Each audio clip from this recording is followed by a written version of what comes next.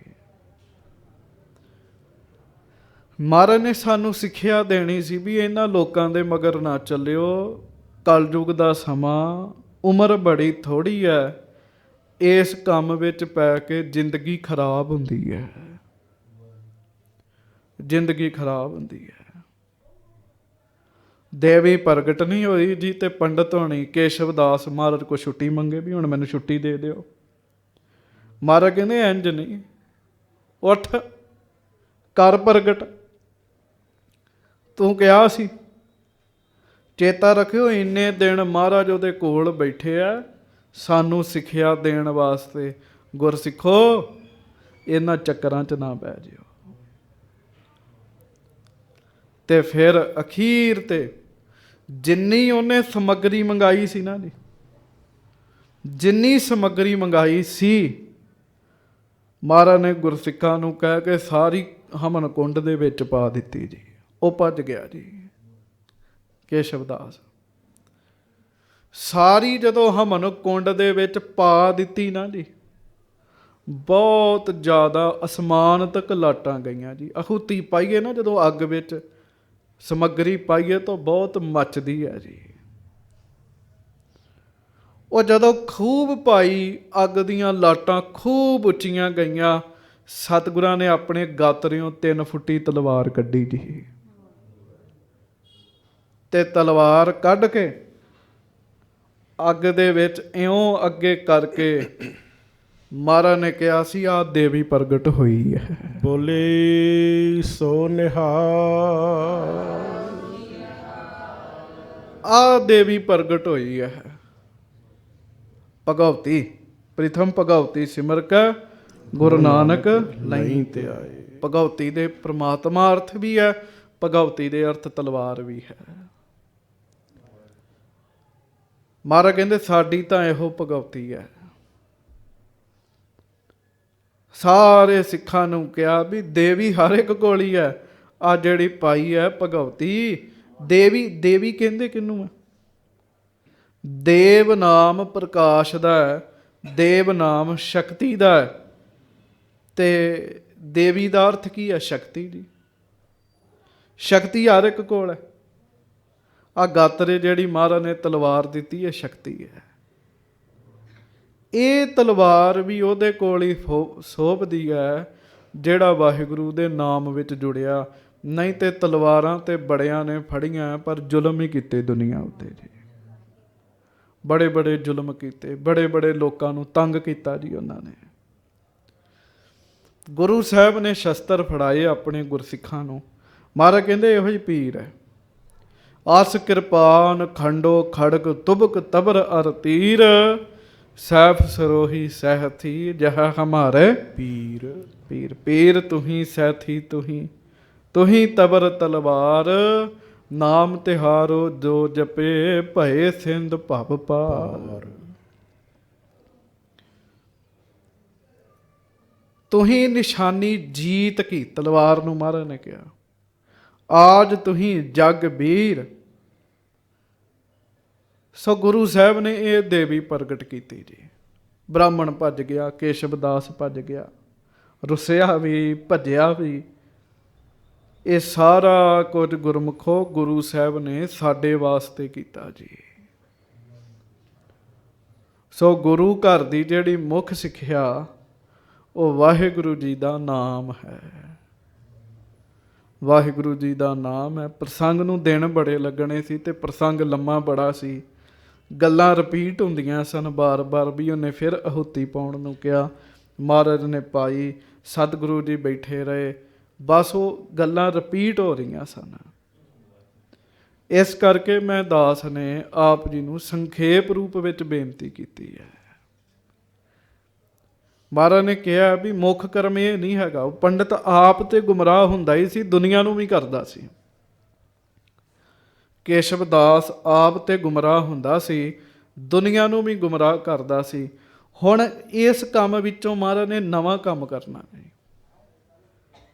ਸਹਿਜੇ ਸਹਿਜੇ ਜਿੱਥੇ ਕੇਸ਼ਵ ਦਾਸ ਨੂੰ ਝੂਠੇ ਪਾਇਆ ਨਾ ਮਹਾਰਾਜ ਨੇ, ਹੈ ਹੀ ਝੂਠਾ ਸੀ। ਝੂਠਾ ਉਹ ਪੈਂਦਾ ਜਿਹੜਾ ਝੂਠਾ ਹੁੰਦਾ ਹੈ। ਕੱਲ ਤੋਂ ਜਿਹੜਾ ਪ੍ਰਸੰਗ ਸ਼ੁਰੂ ਹੋਣਾ ਇੱਕ ਉਹ ਮਸੰਦਾਂ ਦਾ ਵੀ ਹੋਣਾ ਵੀ ਇਹ ਵੀ ਝੂਠਾ ਹੀ ਹੈ।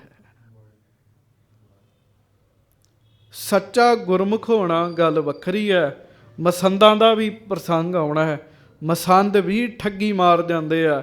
ਫਿਰ ਗੁਰੂ ਸਾਹਿਬ ਨੇ ਸਾਡੇ ਤੇ ਆਪਣੇ ਵਿੱਚ ਵਿਚੋਲਾ ਨਹੀਂ ਰੱਖਿਆ। ਸਿੱਖ ਨੂੰ ਕਿਹਾ ਆ ਪੰਜਾਂ ਤੋਂ ਅੰਮ੍ਰਿਤ ਛਕ, ਸਿੱਧੀ ਮੇਰੇ ਨਾਲ ਗੱਲ ਕਰ, ਤੈਨੂੰ ਵਿਚੋਲੇ ਦੀ ਜ਼ਰੂਰਤ ਨਹੀਂ ਹੈਗੀ। ਵਿਚੋਲੇ ਦੀ ਜ਼ਰੂਰਤ ਹੁਣ ਤੁਸੀਂ ਕਹੋਗੇ ਵੀ ਆਪ ਤੇ ਕਹਿੰਦੇ ਜੇ ਗੁਰਮੁਖ ਦੀ ਸੰਗਤ ਵੀ ਕਰੋ। ਉਹ ਹੈ ਉਤਸ਼ਾਹ ਵਾਸਤੇ, ਉਤਸ਼ਾਹ ਵਾਸਤੇ ਵੀ ਅੰਦਰ ਚਾਓ ਪੈਦਾ ਹੋਵੇ, ਬਾਣੀ ਪੜ੍ਹਨ ਦਾ ਚਾਓ ਪੈਦਾ ਹੋਵੇ, ਨਾਮ ਜਪਣ ਦਾ ਚਾਓ ਪੈਦਾ ਹੋਵੇ। ਜੇ ਗੁਰਮੁਖ ਦੀ ਸੰਗਤ ਦੀ ਲੋੜ ਨਹੀਂ ਹੈਗੀ ਤੇ ਫਿਰ ਇਸ ਸੰਗਤ ਦੀ ਵੀ ਲੋੜ ਨਹੀਂ ਹੈਗੀ। ਫਿਰ ਇੱਥੇ ਵੀ ਆਉਣ ਦੀ ਲੋੜ ਨਹੀਂ ਹੈਗੀ। ਇੱਥੇ ਕਿਉਂ ਆਉਂਦੇ ਆ? ਚਾਓ ਬਣੇ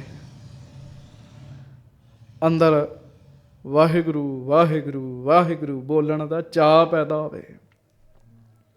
ਇਸੇ ਕਰਕੇ ਆਉਂਦੇ ਆ। ਸੁੱਖ ਸ਼ਾਂਤੀ ਮਿਲਦੀ ਹੈ। ਫਿਰ ਮਹਾਰਾਜ ਨੇ ਇਹ ਸਾਰਾ ਕੁਝ ਗੁਰੂ ਸਾਹਿਬ ਕਰ ਰਹੇ ਆ ਨਾ, ਇਸੇ ਕਰਕੇ ਕਰ ਰਹੇ ਆ। ਸਿੱਖ ਨੂੰ ਸਿੱਧਾ ਆਪਣੇ ਨਾਲ ਜੋੜਨਾ ਮਹਾਰਾਜ ਨੇ, ਸਿੱਧਾ ਆਪਣੇ ਨਾਲ। ਸੋ ਕਿਵੇਂ ਕਿਵੇਂ ਮਹਾਰਾਜ ਕਰਦੇ ਆਪਾਂ ਅਗਲੇ ਦਿਨਾਂ ਨੂੰ ਸਰਵਣ ਕਰਾਂਗੇ। ਹੁਣ ਥੋੜ੍ਹਾ ਜਿਹਾ ਹੋਰ ਪ੍ਰੈਕਟੀਕਲ ਕਰ ਲਈਏ, ਪ੍ਰੈਕਟੀਕਲ ਕਰੀਏ। ਹਾਂਜੀ 2-4 ਮਿੰਟ ਆਪਾਂ ਵਾਹਿਗੁਰੂ ਵਾਹਿਗੁਰੂ ਜਪਾਂਗੇ। ਐਨ ਬਿਲਕੁਲ ਸਿੱਧੇ ਹੋ ਕੇ ਸਾਵਧਾਨ ਹੋ ਕੇ ਬੈਠੋ, ਪਿਆਰ ਨਾਲ ਬੈਠੋ। ਧੁਨ ਮਹਿ ਧਿਆਨ, ਧਿਆਨ ਮਹਿ ਜਾਣਿਆ, ਗੁਰਮੁਖ ਅਕਥ ਕਹਾਣੀ। ਵਾਹਿਗੁਰੂ ਸ਼ਬਦ ਦੀ ਧੁਨ ਵਿੱਚ ਧਿਆਨ ਰੱਖਣਾ। ਵੇਖਿਓ ਤੁਸੀਂ ਆਪ ਕਹੋਗੇ ਸਾਡਾ ਮਨ ਸ਼ਾਂਤ ਹੈ ਜੀ। ਵੇਖੋ ਕਥਾ ਤਾਂ ਤੁਸੀਂ ਬੜੇ ਚਿਰਾਂ ਦੀ ਸੁਣ ਰਹੇ ਹੋ। ਇਹ ਨਹੀਂ ਵੀ ਸੁਣਨੀ ਛੱਡ ਦੇਣੀ ਹੈ, ਸੁਣਨੀ ਵੀ ਹੈ। ਮਹਾਰਾਜ ਦਾ ਹੁਕਮ ਹੈ, ਸਵੇਰੇ ਗੁਰਬਾਣੀ ਦੀ, ਸ਼ਾਮ ਨੂੰ ਇਤਿਹਾਸ ਦੀ ਕਥਾ ਸੁਣਨੀ ਹੈ। ਪਰ ਮੁੱਖ ਕੰਮ ਵਾਹਿਗੁਰੂ ਦਾ ਨਾਮ ਹੈ। ਜਪੋ ਪ੍ਰੇਮ ਨਾਲ, ਫਿਰ ਖਿਮਾ ਮੰਗੀਏ। ਵਾਹਿਗੁਰੂ ਜਪ ਵਾਹਿਗੁਰੂ।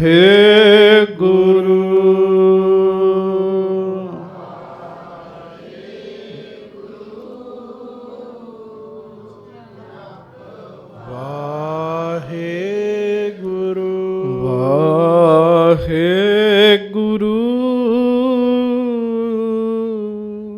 ਜਪ ਵਾਹਿਗੁਰੂ।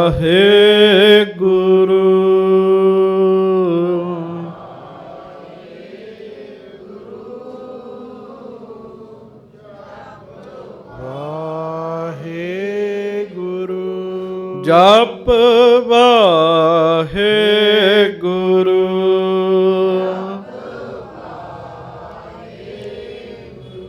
ਜਪ ਵਾਹਿਗੁਰੂ।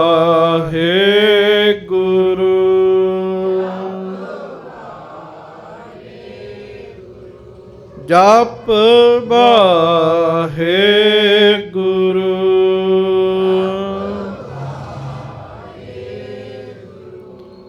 ਜਪ ਵਾਹਿਗੁਰੂ।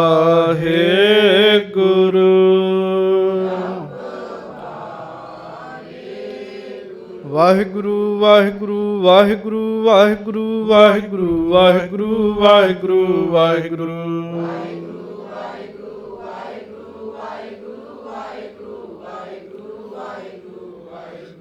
ਵਾਹਿਗੁਰੂ ਵਾਹਿਗੁਰੂ ਵਾਹਿਗੁਰੂ ਵਾਹਿਗੁਰੂ ਵਾਹਿਗੁਰੂ ਵਾਹਿਗੁਰੂ ਵਾਹਿਗੁਰੂ ਵਾਹਿਗੁਰੂ।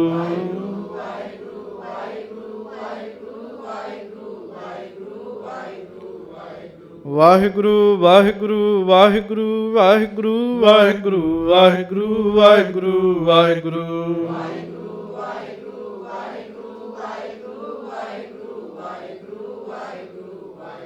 ਵਾਹਿਗੁਰੂ ਵਾਹਿਗੁਰੂ ਵਾਹਿਗੁਰੂ ਵਾਹਿਗੁਰੂ ਵਾਹਿਗੁਰੂ ਵਾਹਿਗੁਰੂ ਵਾਹਿਗੁਰੂ ਵਾਹਿਗੁਰੂ।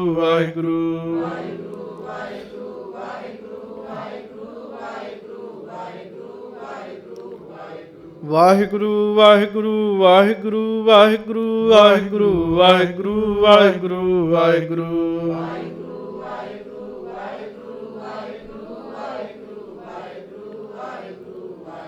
ਵਾਹਿਗੁਰੂ ਵਾਹਿਗੁਰੂ ਵਾਹਿਗੁਰੂ ਵਾਹਿਗੁਰੂ ਵਾਹਿਗੁਰੂ ਵਾਹਿਗੁਰੂ ਵਾਹਿਗੁਰੂ ਵਾਹਿਗੁਰੂ।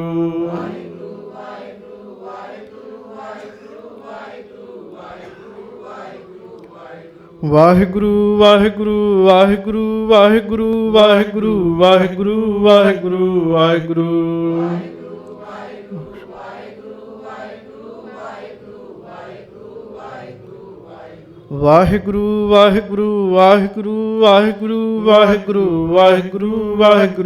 ਵਾਹਿਗੁਰੂ।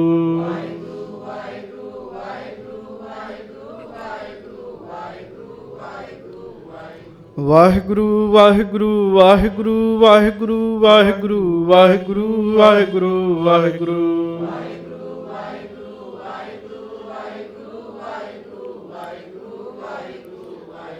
ਵਾਹਿਗੁਰੂ ਵਾਹਿਗੁਰੂ ਵਾਹਿਗੁਰੂ ਵਾਹਿਗੁਰੂ ਵਾਹਿਗੁਰੂ ਵਾਹਿਗੁਰੂ ਵਾਹਿਗੁਰੂ ਵਾਹਿਗੁਰੂ।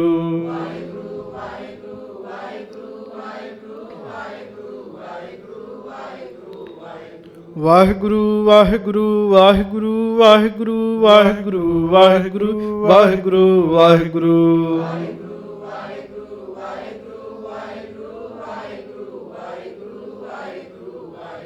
ਵਾਹਿਗੁਰੂ ਵਾਹਿਗੁਰੂ ਵਾਹਿਗੁਰੂ ਵਾਹਿਗੁਰੂ ਵਾਹਿਗੁਰੂ ਵਾਹਿਗੁਰੂ ਵਾਹਿਗੁਰੂ ਵਾਹਿਗੁਰੂ।